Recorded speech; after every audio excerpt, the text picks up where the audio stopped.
Hello বন্ধুরা, সবাই কেমন আছে? আশা করি সবাই ভালো আছে, আমিও ভালো আছি। তো চলো আজকে আমি তোমাদের কাছে একটা নতুন ভিডিও নিয়ে চলে এসেছি। তো কালকে আমার বর সন্ধ্যায় বাজারে গেছিলো।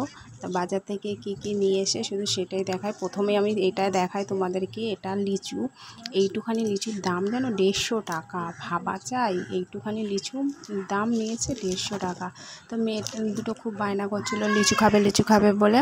ওই জন্য মেয়েগুলো এত বায়না করছিল, সেই ওর বাবা লাস্টে এনেই দিয়েছে। তো আর তোমাদের থেকে আর কি নিয়ে এসছে সেইগুলো তোমাদের কাছে শেয়ার করছি। দেখো, এটা নিয়ে এসে তোমাদের অ্যাপোলো থেকে।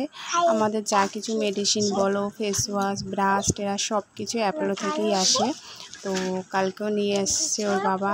এটা দেখো, এটা হচ্ছে ছোটো মেয়ের ব্রাশ এনেছে। ও এত ব্রাশ হারায়, যার জন্য ওর বাবা কম্বো নিয়ে চলে এসেছে। 3টে ব্রাশ একসাথে নিয়ে চলে এসেছে। আর শুধু ব্রাশ করতে যাবে আর ডেনে ব্রাশগুলোকে ইচ্ছা